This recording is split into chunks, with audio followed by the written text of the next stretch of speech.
So, talking to you earlier this week, I found out something I didn't know. You've never been to Little Rock. So, your first trip here and your first trip to the campus. What do you think? Yeah, it was great. I landed yesterday at Colliers is a commercial real estate company. There's a Colliers office here in town, and we've done some work with those guys. So got to see them last night for dinner. And then spent today, I had breakfast with the staff today. Had a really cool lunch with some of you that are in a room right now. Got to go to the ballpark. I said, don't practice. I don't going to go practice very often. I just kind of watch baseball. Got to dork out and watch TrackMan for a little bit back behind her, which I kind of enjoy. Meet some of the guys and just kind of get in the mindset of baseball season. And I understand it's going to be cold air. That has looked, it's going to be 7 below in Omaha when it get back. So may not quite feel like it yet, but once that calendar turns and once ABCA hits every year, then it becomes baseball season. And then really, when the national championship game is over for football, that's really baseball season. So now it gets fun. We're 3 weeks from tomorrow, I think, is open day. So we're getting there. I'm right. You saw the run that they went on, and you were watching from afar. What was that like on the national level? We all experienced it here, and how much fun it was here. But what kind of name did the Little Rock Trojans make for themselves during that run? It's always interesting when I've done the selection show for, I don't know, 20 years at. So we get the bracket ahead of time, and you get an idea of at least what you're going to talk about during the show. And then you start digging into some teams that maybe you didn't know a whole lot about going into. And then when you see the draws, you're trying to figure out, okay, we're going to go draw, get a tough draw. But it really starts, sometimes day 1, really day 2, day 3, where the storylines start showing it. I had the Tennessee regional, which Wade took him to 7, so we ended up doing game 7. But the squeeze play show that we do from the studio, which I don't do, is like college baseball red zone, essentially. So all the games are going on, they bounce around, they show as many as they can. And I think it's one of the best things that we put on TV, maybe. It is because I'm not on it, but it's one of the best things that we put on every year. And so I watch that when I'm doing the regional games because you want to know everything else that's going on, and I'm still watching the game. But as it goes on, and then as we're starting to see scores that night, and you're trying to figure out, okay, which ones are going to be over, then you go, well, hold on. Little Rock's got a chance to beat LSU. And if Little Rock beats LSU, they're probably going to be a late game on Monday night. If they're a late game on Monday night, that's the only game in the country at that point because everything starts ending on Sunday. And now you really start paying attention. And the guys in the studio were having a blast with it. We're texting back and forth about what it is. And then you're learning about some of these guys. Cano keeps hitting home runs. Everything that keeps happening, and the story just gets better and better and better. And for those of you that have been to Baton Rouge in that environment, you know what type of an environment that can be. I will tell you this, that environment gets very different when the Tigers are down late in the game. It feels very, very different. Now you also know when the Tigers are up late in the game. But it's one of the greatest environments in all of college sports. And so then okay, you get a night game at the box and the Cajuns get a chance to drink the whole day. It ain't going to be quiet. And obviously it wasn't created, one of the more memorable games in all of the regionals. And what I thought was cool was really, I think it was the only game in the country when it was going on. So it's a game that everybody in baseball and college baseball is watching that night. I know it didn't go ultimately the way that you guys wanted to in this room, but it was a heck of a showing for this university's kids.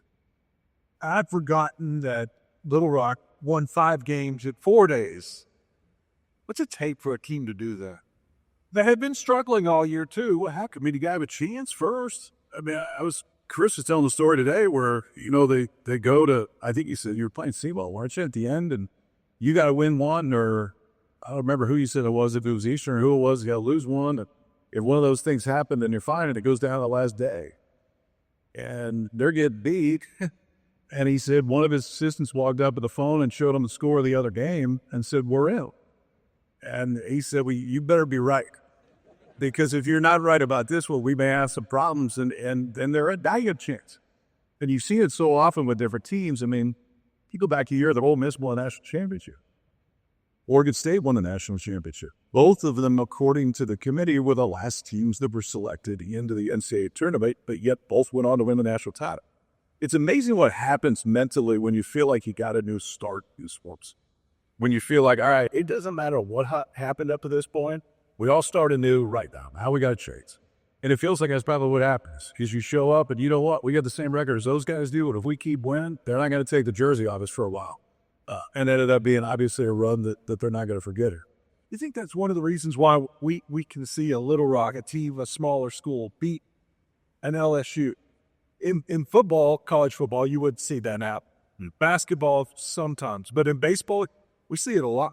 Yeah, but I tell you what you wouldn't see is you wouldn't see the 15 seed in basketball win a 3-game series against the 2 seed. They beat them once. But you're not going to go toe-to-toe with them and win over the course of the weekend. And I think that's one of the great things about baseball is there are so many things that can allow the team that maybe not isn't the biggest, strongest, fastest when they walk out there, but they can still be the best that day at doing things that forces the other team to get uncomfortable, that forces the other team to defend, that forces the other teams to throw the ball in the zone. And that's, I love, there's so many, our vantage point when we call a game is so cool because I could see I could see the dugouts, I could see the bullpen, I could see the fan base, I could see where the right fielder took 2 steps to his left right before you see all these little movements that affect whatever is going to happen next. And I don't think there's as many intricacies in any other game, and I don't know any other game as well, as there are in baseball with stuff that a lot of people don't even really notice. But I was telling these guys a story today, and AJ wouldn't mind us think, but AJ Hinch was my college catcher, who's now the manager of the Tigers. And I had the Tigers and the Guardians this year at the playoffs in the first round. There was a play in game 2 of that. I don't know if anybody watched it, but there was a play in game 2 where the center fielder was a kid named Chase DeLauer, who made his major league debut last year in the playoffs. Had never appeared in a regular season B. Doesn't play in game 1. They put him in game 2. He's playing the center field. There's a bang-bang play at third base in like the 6th inning. He throws the guy out by a half step just before a run scores. So run doesn't count. Inning over. Cleveland wins the game 3-2. So we got to go to game 3, and we go in the coach's office before, and I'm talking to AJ. I said, okay, explain this to louder play. He goes, all right, here's exactly what happened. He goes, we know if the center fielder's playing about 345 feet away from all play, that if he's got to go right or left, we're taking the extra base. And our analytics guy come and tell us exactly how far away each outfielder is from home plate when we go into an inning.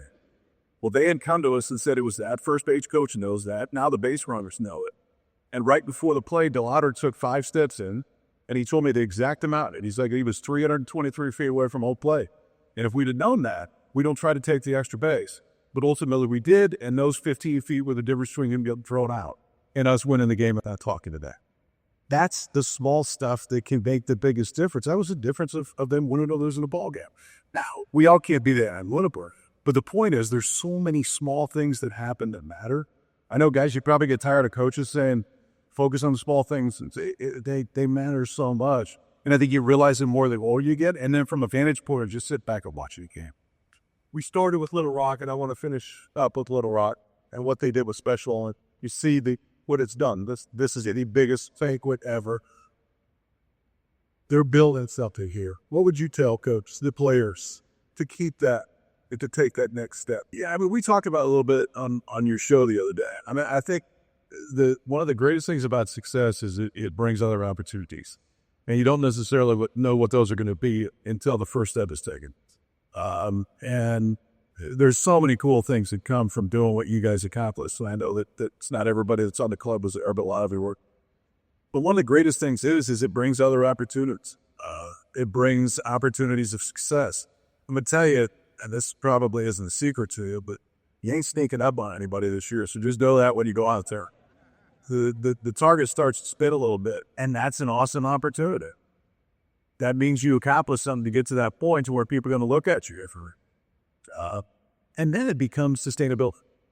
You know, I think we had talked about, like in the big leagues, it's really hard. Staying in the big leagues is a heck of a lot harder. That first step of significant success is really hard. Maintaining that success over a period of time and having a chance to go back and do it and maybe beat that door down next time. It's tough. But man, is it fun. There is nothing.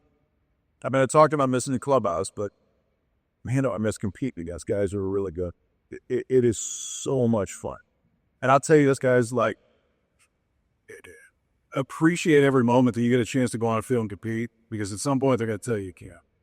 And hopefully you make that decision for yourself. But not all of us get to do that. Sometimes you get called to the director's office and they tell you don't have a uniform anymore. Appreciate the opportunity to go out and compete, because there is no substitute for it. You can experience some awesome things the rest of your life, but man, that was pretty special. So every time you get a chance to do it, just understand how fortunate you are to be in that position, because I'd give anything to go back. I don't care if I gave up 5 home runs. I'd give anything to go back and have a chance to do it one more time.